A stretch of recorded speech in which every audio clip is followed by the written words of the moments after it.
I'm Lois. I still remember that moment in the boardroom, the sound of the contract tearing echoing in my ears like a death knell. This partnership agreement is absolutely rejected, Ryan said, his voice cold and cutting. He held up the 30-page agreement I'd spent 6 long months negotiating, the one that was supposed to save our division, and ripped it down the center. The jagged pieces fluttered down onto the polished table in front of me, a messy, defeated pile. As I stood there, looking at the torn paper, I couldn't help but let my mind wander back to how I'd ended up in this situation. I've worked at Heritage Reclamation for 15 years. It's a family-run business that deals in high-end architectural salvage. My father, Henry, founded the company. He was a man of integrity, with a deep love for history and a passion for preserving old buildings. He taught me everything I know about the business, from the texture of good wood to the weight of real brass. For 12 of those years, I ran the procurement division. I was out in the rain, in my hard hat, negotiating with demolition crews, making sure we salvaged the best materials before they were destroyed. I built strong relationships with our vendors and partners. A handshake meant something in this business, or at least it used to. Then, my father had a heart attack. He survived, but he had to step back from the day-to-day operations. The board brought in Ryan, my cousin, to take over. Ryan was 32, but he acted like he was 50 and thought he knew everything. He wore fancy suits that glistened under the fluorescent lights and always had a pen in his hand, tapping it impatiently on his desk as he stared at spreadsheets he barely understood. From the first day, Ryan walked onto the procurement floor, he looked at us like we were dirt. He didn't see the value in the relationships I'd built. All he saw were numbers and inefficiencies. Why are we paying this hauler 3% more than the market rate? He asked me in our first meeting. He didn't even offer me a seat. He just stood by the window, looking out at the parking lot. Because he shows up at 5 a.m. On Saturdays if we need him, and he knows how to transport stained glass without cracking it. The market rate haulers break 20% of the inventory, I said, trying to keep my voice calm. Ryan waved his hand dismissively, as if my words were nothing but annoying flies. Get a cheaper hauler. We have insurance for breakage. It's a numbers game, Lois. You need to stop thinking like a laborer and start thinking like an executive. Over the next 2 years, Ryan systematically dismantled everything that made our company work. He fired our veteran warehouse manager, a man who could tell you the origin of a marble block just by touching it, and replaced him with inventory software that constantly malfunctioned. He stopped paying our vendors on time, extending payment terms from 30 days to 90 days. As a result, our best demolition partners stopped calling us. The quality of our stock dropped, and we started getting complaints. Architects who had trusted us for a decade started returning shipments because the wood was warped or the stone was chipped. I tried to fight it. I wrote memos, showed him the data, and lined up my pens on my desk to calm myself before walking into his office to explain that we were losing our reputation. You're too emotional, Lois, Ryan would say, not even looking up from his phone. You're stuck in the past. The industry is changing. We need volume and speed. Nobody cares about the soul of the wood. He began to freeze me out. He stopped inviting me to strategy meetings and moved my office from the corner with a view of the lumberyard to a small windowless room near the break area. It was a petty, calculated move designed to make me quit. He wanted me to leave so he could bring in his own head of procurement, probably some fresh out of college kid who would work for a fraction of my salary and ask no questions. But I couldn't quit. I had a son in high school and a mortgage. More importantly, I loved this place. I had built this division with my father, and I wasn't going to let a man like Ryan burn it to the ground without a fight. Then, 6 months ago, we heard about the Rosewood Project. The Rosewood Foundation was restoring an entire block of Edwardian townhouses in the historic district. It was a massive job. They needed period-accurate flooring, doors, mantels, and hardware. It was a multi-million-dollar contract, the kind that could secure our revenue for the next 3 years. And it was a job that required trust. The Rosewood Foundation didn't hire vendors, they hired partners. Ryan wanted it badly. He needed a win. The board was starting to ask questions about the dipping profits and the high turnover rate. Ryan needed a big, flashy number to put on the quarterly report. He tried to pitch them himself. He went to lunch with the Rosewood director, a sharp, no-nonsense woman named Lily. From what I heard, the lunch lasted 40 minutes and ended with Lily checking her watch and politely declining dessert. Ryan came back to the office red-faced and slamming doors. He had tried to dazzle her with projections and scale, but Lily wanted to talk about grain patterns and curing times. Ryan didn't know the difference between walnut and cherry. A week later, Ryan called me into his office. He looked tired, with dark circles under his eyes, but the arrogance was still there. "I need you to handle the grunt work on the Rosewood deal," he said, tossing a file folder onto the edge of his desk. He didn't hand it to me, he made me walk over and pick it up. "They're stuck in the past. They want technical specs. Go meet with them, get the specs approved. But I'll handle the final pricing and the signing. You're just the worker." "I can do that," I said. "And Lois," he leaned forward, the leather of his chair creaking. "Don't think this makes you indispensable. You're fixing a problem. That's all. If you don't land this, we're going to have to make some structural changes to the staff. And I think you know who's at the top of that list." I took the file and went back to my windowless office. I lined up my pens and then got to work.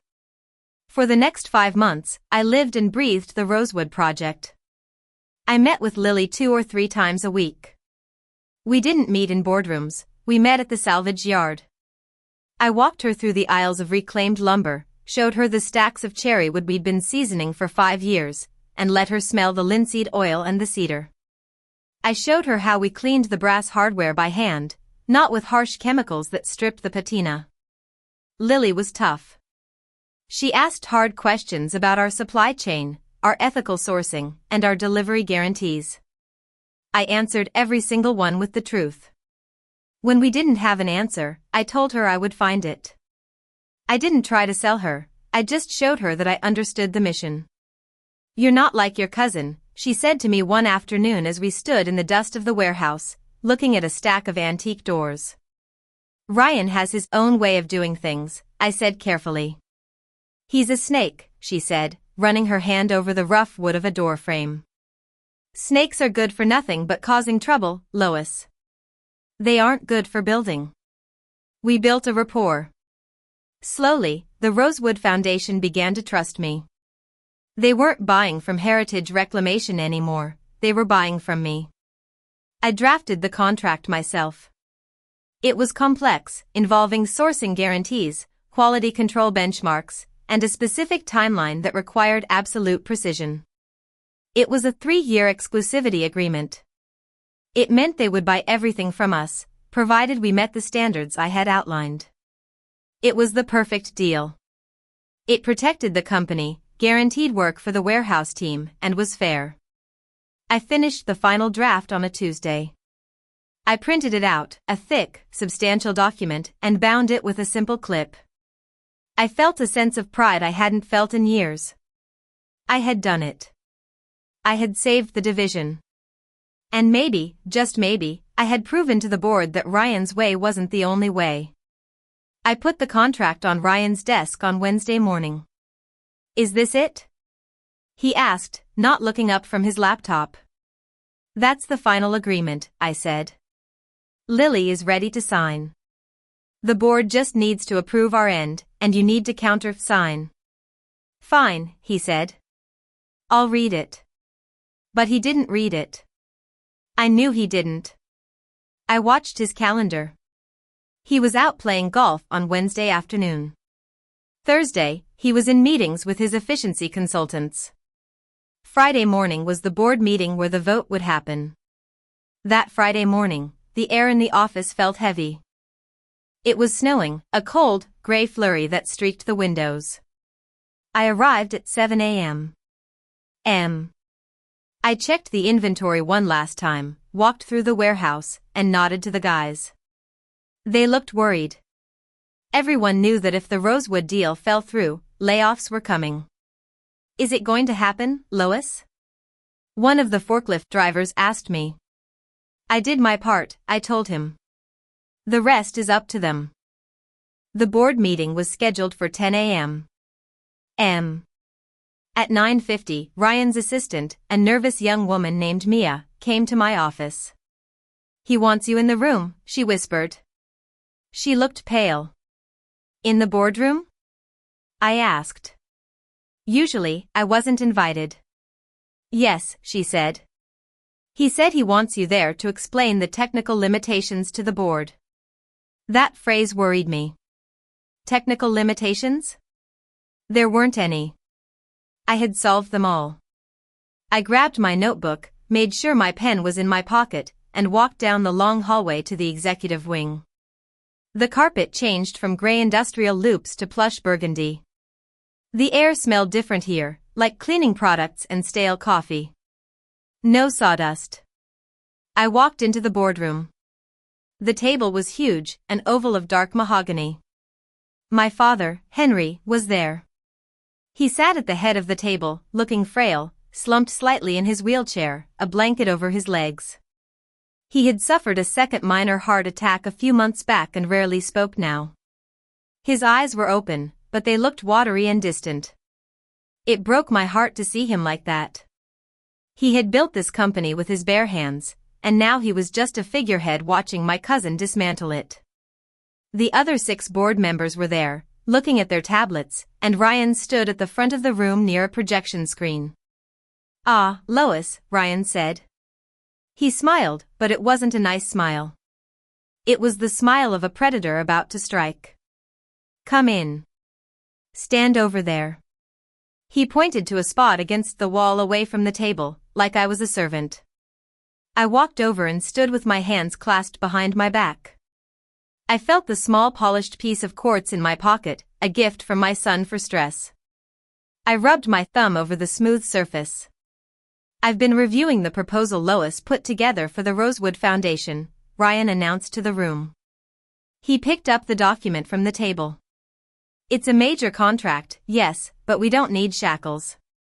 Lois here has spent 6 months negotiating a deal that gives away the farm. I read the fine print last night. He was lying. He hadn't read it. Or if he had, he didn't understand it. She has agreed to quality standards that are impossible to meet without doubling our labor costs, Ryan said, his voice rising. She has agreed to penalties for late delivery that would bankrupt us. She has prioritized craftsmanship over profitability. I stepped forward. Sir, that's not accurate. The pricing structure accounts for the extra labor. The margin is actually 3% higher than our standard because of the premium for the guarantee. It's all in Section 4. Ryan's face tightened. He hated being corrected. I know what's in Section 4, Lois. I'm the one who has to sign the checks. You're just the one playing with wood. He turned back to the board. This contract creates a partnership where we are the servants. It locks up our inventory for 3 years for one client. It prevents us from pivoting to the new, lower-cost import materials I've been sourcing from overseas. It is a strategic dead end. He paused for effect, looked at my father, who was staring blankly at the table, and then at the rest of the board. This leadership team is about the future, and this, he held up the document, is the past. That was when he did it. This partnership agreement is absolutely rejected, he said. He grabbed the thick stack of paper with both hands. It was heavy stock, hard to tear, but he put his back into it. He ripped it. The sound was violent. He tore through the signature line, through the terms, through the 6 months of my life I had poured into those pages. He threw the pieces on the table. They slid across the polished surface, one half stopping just inches from my father's hand. I will not sign this, Ryan declared. I am going to call the Rosewood Foundation this afternoon and tell them that if they want to do business with Heritage Reclamation, they do it on my terms, or they can go find some salvage yard in the dump. He turned to me. And Lois, since you seem to be unable to understand the direction of this company, I think it's time we part ways. Pack your desk. You're done. The silence that followed was absolute. My heart hammered against my ribs. I felt the heat rising in my neck. I looked at the torn paper, at Ryan's smug, triumphant face. He had planned this. He wanted a public execution. He wanted to show the board that he was the alpha, that he could make the tough calls to cut the dead weight. I took a breath, rubbed the quartz in my pocket one last time. I didn't yell, didn't beg, didn't cry. You're making a mistake, Ryan, I said quietly. The only mistake was keeping you on this long, he sneered. Security will escort you out. I nodded slowly and turned to leave. I reached for the door handle. Wait. The voice was raspy, weak, but it cut through the room like a knife. It wasn't Ryan. Everyone turned. My father, Henry, was pushing himself up. His hands shaking with tremors were gripping the edge of the mahogany table. He wasn't looking at the table anymore, he was looking at Ryan. And his eyes weren't watery or distant. They were sharp, burning with anger. Ryan, my father wheezed. You just tore up the Rosewood contract. I did, Ryan said, trying to regain his composure. To show strength. You idiot, my father said. The word hung in the air. Excuse me, Ryan stiffened. You didn't just tear up a contract, my father said, his voice gaining strength. You tore up the only thing keeping the bank from foreclosing on this building. The bank gave us until the end of the month to show a guaranteed revenue stream of at least $2 million, or they call the loans. That contract was the guarantee. The room went cold. The other board members started shuffling papers, looking at each other with wide eyes. Ryan's face went pale. I didn't know that. Why didn't anyone tell me? Because you don't listen, my father shouted, slamming his hand on the table. You don't ask. You just talk. My father took a jagged breath and looked at me again. Lois, can we fix this? Can you call Lily? Can you get her to print another copy? I looked at my father. I felt a deep sadness for him. He was a good man, but he had waited too long. I can call her, I said calmly. But Lily won't sign it now. Why not? Ryan demanded. We'll just tell her it was a clerical error. We'll smooth it over. She won't sign it, I repeated. Because she didn't just agree to the terms, Ryan. She agreed to the team. When we were negotiating, Lily asked me what assurance she had that the quality would be maintained if management changed. She knew about the turnover, about the firing of the warehouse staff. I told her the truth. I told her that as long as I was overseeing the procurement, the wood would be good. I told her my reputation was on the line. And so she added a clause. It's called a Keyman clause. It states that the contract is valid only as long as Lois is the lead on the project. If I am fired or removed from the project, the contract is void immediately. And there is a penalty. Ryan's mouth opened, but no sound came out. What penalty? Asked Mr. Thompson, a board member. If the contract is voided due to the removal of the key man, Heritage Reclamation is liable for a cancellation fee to cover their time and the delay in their project. How much? Ryan whispered. $200,000, payable within 7 days, I said. The silence now was heavy enough to crush bones. Ryan looked at the torn paper, at me, at the board. You're fired, he had said 2 minutes ago. So, I said, checking my watch, I believe I am no longer an employee here, which means you don't have a contract. You have a $200,000 debt and a bank about to foreclose. Rehire her, Mr. Thompson shouted, standing up. Ryan, rehire her right now. Apologize. Ryan looked like he was going to be sick. He turned to me, his face a mask of panic and hatred. Lois, look. I was hasty. We can work this out. You're not fired. Okay, you're not fired. We'll tape this up. We'll call Lily together. I looked at him, at the man who had mocked my work, who had fired my friends, who had treated the history of this company like garbage.